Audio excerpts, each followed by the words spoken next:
solid depth defenseman. There is an appreciation for having those guys who shut things down, keep it quiet. The Labushkins of the world, if you will. We're waiting on Jarmo Kekalainen, general manager of the Columbus Blue Jackets, as the Toronto Maple Leafs are in town. And Jarmo, thanks for joining us. Really appreciate your time on a game day. There's some GMs out there that, I don't speak on game day. Clearly, we're lucky today, aren't we?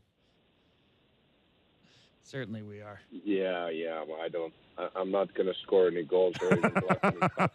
So I think I'm okay to talk. Thanks. We really appreciate it. First and foremost, congratulations on a great ceremony for Rick Nash. Being in a position to celebrate one of your own was terrific, and even got to hear from our good friend of the show, Doug McLean, as well. So your thoughts on the weekend?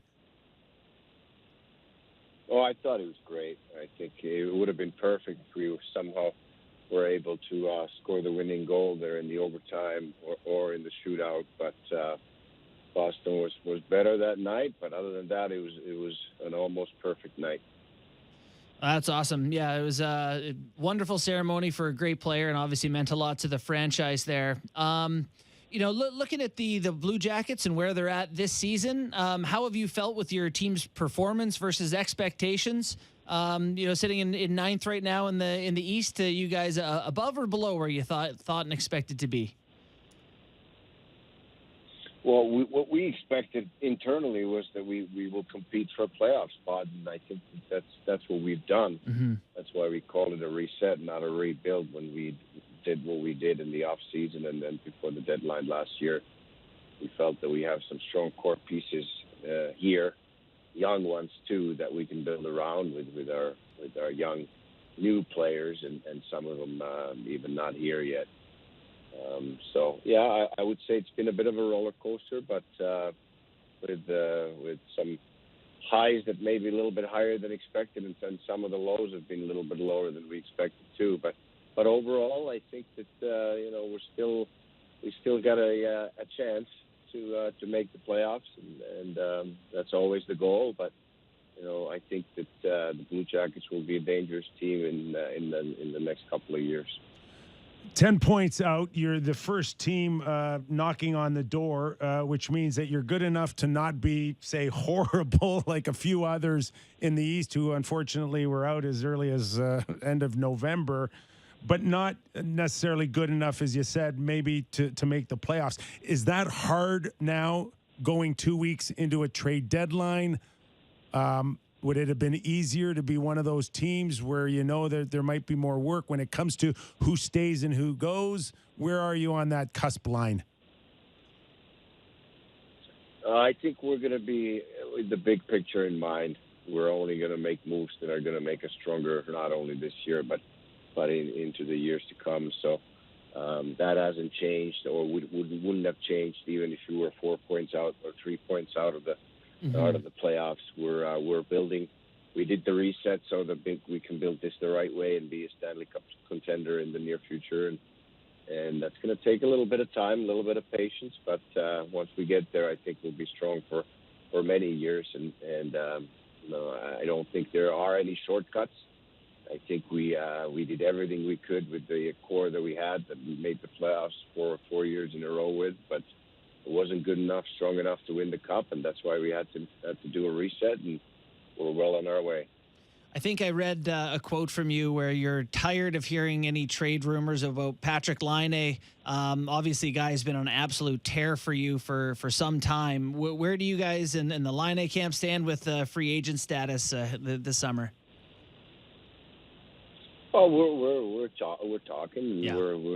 We made it clear that we want him to stay, and I think he's made it pretty clear that he wants to stay. Now we just have to find the common ground. And those things sometimes take time, and I was upset because there hasn't been any talk about trading him with anybody, so somebody just made it up. And same thing with Alexander Texier, and that's what pisses me off, to be honest with you, that when I know that there hasn't been any talks with any team and all of a sudden there's a rumor that we're taking calls on such and such, and I know that it's just BS, and I just don't think it's right. What about Patrick Laine in his game that's given him success with the goal scorers? Jarmo, we know they're hot and cold, and sometimes when they're cold, it gets a little frustrating for fans to feel like anybody's worth any amount of money, let alone maybe $8 or $9 million. But what is it about Patrick that has given him a ton of success recently? Well, I think he's playing the game the right way now. He's moving his feet. He's 6'5", but nobody in this league can play standing still and try to beat people one-on-one or one-on-two with standing still, or not having the proper speed to get through the neutral zone and using that to your advantage to create scoring chances. It's a hard guy to stop when he's moving his feet with that size, that reach, and he's got good one-on-one skills to create scoring opportunities. And everybody knows obviously his shot, but his playmaking ability is very underrated in my opinion. If you watch the game against Boston, for example, when he made that pass to Voracek for the tying goal, right? That's not a pass that a lot of guys in this league can make.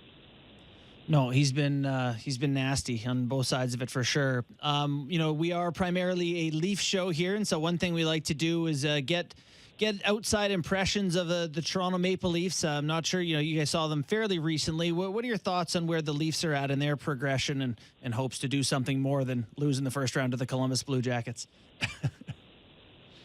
They're a great team. They've been a great team for a long time. Margins are so small. We had that one playoff series against them.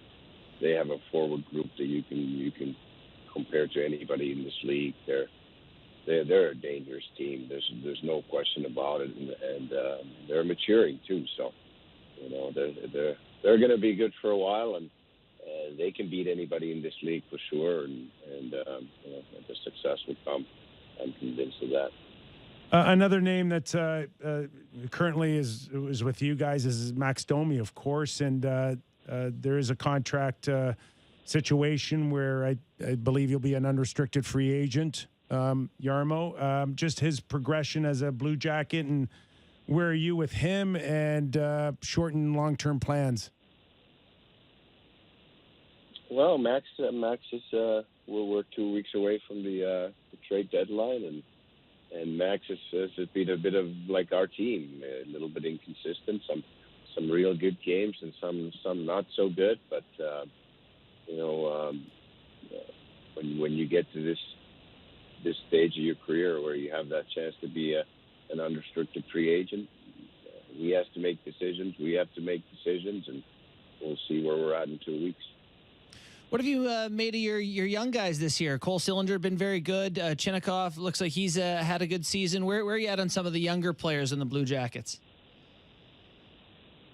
We're really encouraged with the development of our young guys. Cole Simminger, obviously, you never expect an 18-year-old to even make the team. You're not gonna force it. You're not gonna push it. But he made our team, and he's made our team better. And he's earned every minute of his ice time. And it's almost the opposite, where unless an 18-year-old guy clearly shows you that he belongs in the league, you want to send him back to develop. But he's been great ever since the rookie tournament in Traverse City and the main camp, and he's going to be a real good player for us and a cornerstone leader for years to come. I'm convinced of that. Chinnikov's, I think he's had a great first season.